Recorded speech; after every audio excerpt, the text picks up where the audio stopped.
Assalamualaikum, kali ini kita akan belajar mata kuliah perilaku organisasi dengan topik komunikasi. Materi ini disusun oleh kelompok 6. Saat Mujianto, Ahmad Ridwan, Suhermanto dan Sani Iklima Hukmi. Materi pembelajaran kali ini adalah 1. Konsep komunikasi. 2. Fungsi komunikasi. 3. Proses komunikasi dan yang keempat adalah hal-hal mendasar dalam komunikasi. Materi pembahasan yang pertama adalah konsep komunikasi. Komunikasi berasal dari bahasa Latin Comunicatio, yang jika diterjemahkan ke dalam bahasa Indonesia adalah sama atau sama makna. Menurut Hafid Kangara, komunikasi berpangkal pada perkataan Latin communis, yang artinya membuat kebersamaan atau membangun kebersamaan antara dua orang atau lebih. Komunikasi harus mencakup transfer dan pemahaman makna. Berkomunikasi lebih dari sekedar memberikan makna, namun makna itu juga harus dipahami. Materi pembahasan selanjutnya adalah fungsi komunikasi. Komunikasi melayani 5 fungsi utama dalam suatu kelompok atau organisasi, yaitu 1. Manajemen. 2. Umpan balik. 3. Berbagi emosional. 4. Persuasi dan yang kelima adalah pertukaran informasi. Manajemen. Komunikasi bertindak untuk mengatur perilaku anggota dengan beberapa cara. Organisasi memiliki hierarki wewenang dan pedoman formal yang harus diikuti karyawan. Ketika karyawan mengikuti deskripsi pekerjaan mereka atau mematuhi kebijakan perusahaan, komunikasi melakukan fungsi manajemen. Umpan balik. Komunikasi menciptakan umpan balik dengan mengklarifikasi kepada karyawan apa yang harus mereka lakukan, seberapa baik mereka melakukannya, dan bagaimana mereka dapat meningkatkan kinerja mereka. Pembentukan tujuan. Umpan balik tentang kemajuan dan penghargaan untuk perilaku yang diinginkan. Semua membutuhkan komunikasi dan merangsang motivasi. Berbagi emosional. Kelompok kerja adalah sumber utama interaksi sosial bagi banyak karyawan. Komunikasi dalam kelompok adalah mekanisme mendasar di mana anggota menunjukkan kepuasan dan frustasi. Oleh karena itu, komunikasi menyediakan berbagai perasaan secara emosional dan memenuhi kebutuhan sosial. Persuasi. Persuasi adalah komunikasi yang digunakan untuk mempengaruhi dan meyakinkan orang lain. Persuasi bisa baik atau buruk tergantung bagaimana manajemen mempengaruhi karyawannya. Pertukaran informasi. Fungsi terakhir dari komunikasi adalah pertukaran informasi untuk memfasilitasi pengambilan keputusan. Komunikasi menyediakan informasi yang diperlukan individu dan kelompok untuk mengambil keputusan dengan mentransmisikan data yang diperlukan untuk mengidentifikasi dan mengevaluasi pilihan. Materi pembahasan berikutnya adalah proses komunikasi.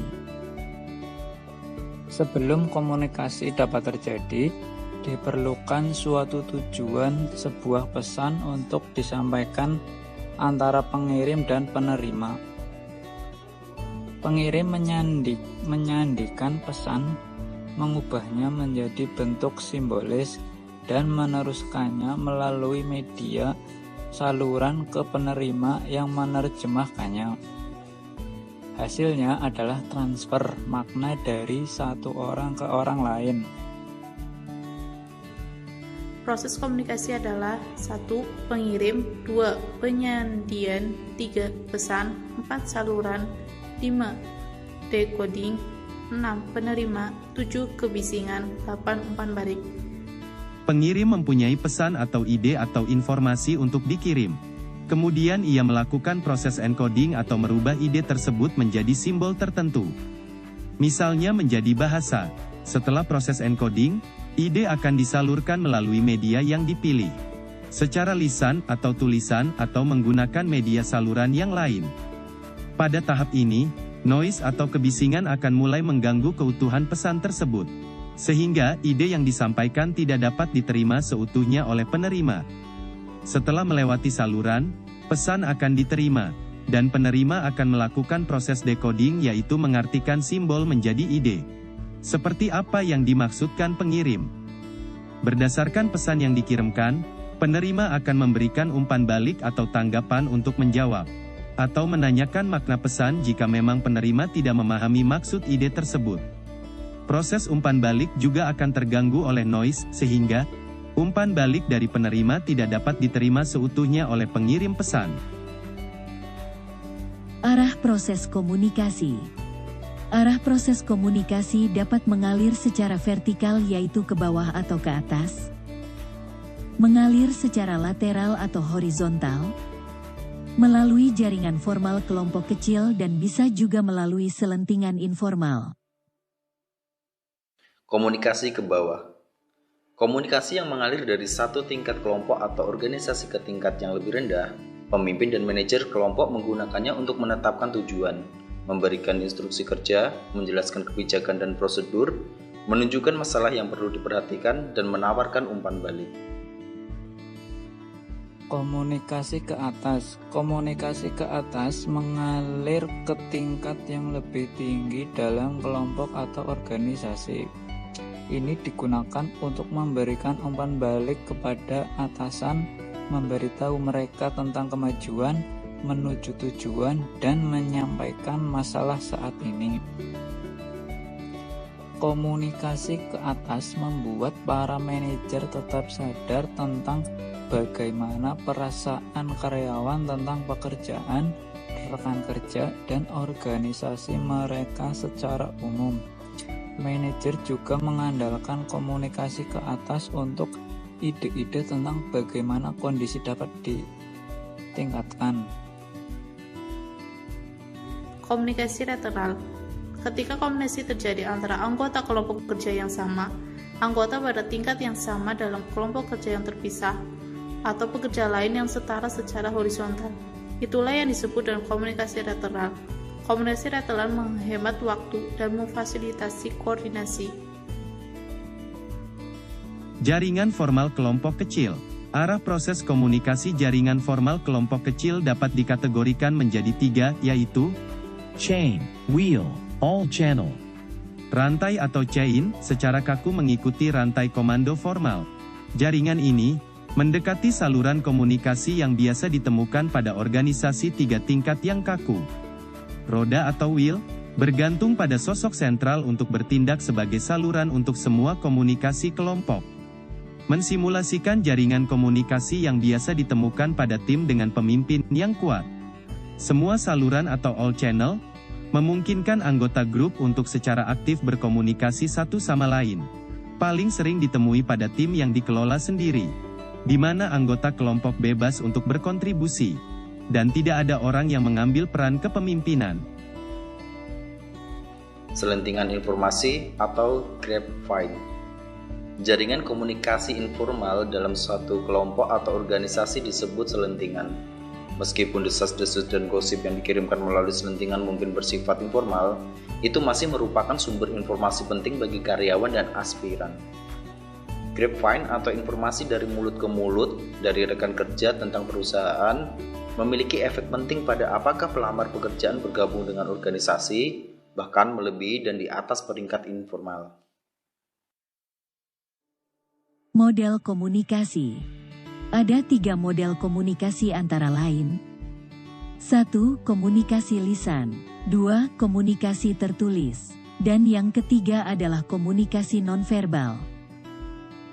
Komunikasi lisan. Cara utama menyampaikan pesan adalah komunikasi lisan. Pidato, diskusi formal 1 lawan 1, dan kelompok, dan rumor informal atau selentingan adalah bentuk populer dari komunikasi lisan. Keuntungan dari komunikasi lisan adalah kecepatan umpan balik dan pertukaran. Kami dapat menyampaikan pesan verbal dan menerima respon dalam waktu minimal. Jika penerima tidak yakin dengan pesan, umpan balik cepat memungkinkan pengirim untuk dengan cepat mendeteksi dan memperbaikinya. Umpan balik yang kami terima mencakup informasi dan konten emosional. Komunikasi tertulis. Komunikasi tertulis mencakup surat, email, pesan insan, majalah organisasi, dan metode lain, apapun yang menyampaikan kata-kata ataupun simbol tertulis. Komunikasi bisnis tertulis hari ini biasanya dilakukan melalui surat, PowerPoint, email, pesan insan, pesan teks, media sosial, aplikasi, dan blog. Komunikasi nonverbal. Setiap kali kita menyampaikan pesan verbal, kita juga menyampaikan pesan yang tak terucapkan. Terkadang komponen nonverbal dapat berdiri sendiri sebagai pesan yang kuat dari komunikasi bisnis kita. Tidak ada diskusi komunikasi yang akan lengkap tanpa mempertimbangkan komunikasi nonverbal, yang meliputi gerakan tubuh, intonasi, atau penekanan yang kami berikan pada kata-kata, ekspresi wajah, dan jarak fisik antara pengirim dan penerima. Hambatan untuk komunikasi yang efektif. Sejumlah hambatan dapat memperlambat atau mendistorsi komunikasi yang efektif. Hambatan yang perlu kita kenali dan kurangi antara lain: 1. Penyaringan. 2. Persepsi selektif. 3. Informasi yang berlebihan. 4. Emosi. 5. Bahasa. 6. Diam. 7. Kekhawatiran komunikasi. 8. Bohong. Penyaringan atau filtering, yaitu penyaringan mengacu pada pengirim yang dengan sengaja memanipulasi informasi sehingga penerima akan melihatnya dengan lebih baik. Seorang manajer yang memberitahu bosnya apa yang dia rasa ingin didengar bosnya adalah menyaring informasi. Persepsi selektif. Persepsi selektif pentingnya karena penerima dalam proses komunikasi secara selektif melihat dan mendengar berdasarkan kebutuhan, motivasi, pengalaman, latar belakang, dan karakteristik pribadi lainnya. Penerima juga memproyeksikan minat dan harapan mereka ke dalam komunikasi saat mereka menerjemahkannya. Informasi berlebihan atau overload. Individu memiliki kapasitas yang terbatas untuk memproses data. Ketika informasi yang kita dapatkan melebihi kapasitas pemrosesan, hasilnya adalah informasi yang berlebihan. Emosi. Kita dapat menafsirkan pesan yang sama secara berbeda ketika marah atau bingung daripada ketika bahagia. Orang-orang yang berada dalam suasana hati yang negatif lebih cenderung meneliti pesan dengan lebih rinci, sedangkan mereka yang berada dalam suasana hati yang positif cenderung menerima komunikasi dengan nilai nominal. Emosi ekstrim seperti kegembiraan atau depresi paling mungkin menghambat komunikasi yang efektif. Bahasa. Bahkan ketika kami berkomunikasi dalam bahasa yang sama, kata-kata memiliki arti yang berbeda bagi orang yang berbeda. Usia dan konteks adalah dua faktor terbesar yang mempengaruhi perbedaan tersebut. Penggunaan bahasa kita jauh dari seragam jika kita tahu bagaimana masing-masing dari kita memodifikasi bahasa. Kita dapat meminimalkan kesulitan komunikasi, tetapi kita biasanya tidak tahu. Pengirim cenderung salah berasumsi kata dan istilah yang mereka gunakan memiliki arti yang sama bagi penerima. Diam. Diam itu sendiri bisa menjadi pesan untuk berkomunikasi tanpa minat atau ketidakmampuan untuk menahani suatu topik. Diam juga bisa menjadi hasil sederhana dari kelebihan informasi atau metode penundaan untuk mempertimbangkan respon. Dampak keheningan dapat merugikan secara organisasi, keheningan karyawan dapat berarti manajemen kekurangan informasi tentang masalah operasional yang sedang berlangsung. Keheningan manajemen dapat membuat karyawan bingung. Kekhawatiran komunikasi. Orang-orang mengalami ketegangan dan kecemasan yang tidak semestinya dalam komunikasi lisan, komunikasi tertulis, atau keduanya. Mereka mungkin merasa sangat sulit untuk berbicara dengan orang lain secara langsung. Bohong. Rintangan terakhir untuk komunikasi yang efektif adalah penyajian informasi yang keliru atau berbohong. Kebanyakan orang yang berbohong mengambil langkah untuk menjaga agar tidak terdeteksi, sehingga mereka mungkin menatap mata seseorang ketika berbohong karena mereka tahu bahwa kontak mata langsung dianggap sebagai tanda kejujuran. Akhirnya, banyak kebohongan tertanam dalam kebenaran. Singkatnya, frekuensi berbohong dan kesulitan dalam mendeteksi pembohong membuat ini menjadi penghalang yang kuat untuk komunikasi yang efektif. Materi pembahasan terakhir adalah hal-hal mendasar yang berkaitan dengan komunikasi. Faktor budaya. Faktor lintas budaya jelas menciptakan potensi peningkatan masalah komunikasi. Gestur yang dipahami dengan baik dan dapat diterima dalam satu budaya dapat menjadi tidak berarti atau bahkan dianggap cabul di budaya lain. Sayangnya, hanya 18% perusahaan yang mendokumentasikan strategi untuk berkomunikasi dengan karyawan lintas budaya dan hanya 31% yang mengharuskan pesan perusahaan disesuaikan untuk kebudayaan dan budaya lain. Hambatan budaya. Ada empat hambatan masalah terkait dengan kesulitan bahasa dalam komunikasi lintas budaya. 1. Hambatan yang disebabkan oleh mekanik, yaitu kata-kata memiliki arti yang berbeda bagi orang yang berbeda, khususnya orang dari budaya nasional yang berbeda. 2. Hambatan yang disebabkan oleh konotasi kata, yaitu kata-kata menyeratkan hal yang berbeda dalam bahasa yang berbeda. 3. Hambatan yang disebabkan oleh perbedaan nada. Dalam beberapa budaya, ada bahasa formal pada orang lain bersifat informal. Dalam beberapa budaya, nada berubah tergantung pada konteksnya. 4. Perbedaan dalam toleransi untuk konflik dan metode untuk menyelesaikan konflik. Orang-orang dari budaya individual cenderung lebih nyaman dengan konflik langsung, sedangkan kolektivis lebih cenderung mengakui konflik hanya secara instinktif dan menghindari perselisihan emosional. Konteks budaya. Budaya cenderung berbeda dalam tingkat di mana konteks mempengaruhi makna yang diambil individu dari komunikasi. Dalam budaya konteks tinggi seperti Cina, Korea, Jepang, dan Vietnam, orang sangat tergantung pada isyarat situasional nonverbal dan halus dalam berkomunikasi dengan orang lain. Dan status resmi seseorang, tempat dalam masyarakat, dan reputasi memiliki bobot yang cukup besar. Apa yang tidak dikatakan mungkin lebih penting daripada apa yang dikatakan. Sebaliknya, orang-orang dari Eropa dan Amerika Utara mencerminkan budaya konteks rendah mereka. Mereka pada dasarnya mengandalkan kata-kata yang diucapkan dan ditulis untuk menyampaikan makna. Bahasa tubuh dan gelar formal adalah yang kedua. Panduan berkomunikasi antar budaya. Ketika berkomunikasi dengan orang-orang dari budaya yang berbeda, apa yang dapat Anda lakukan untuk mengurangi salah tafsir? 1.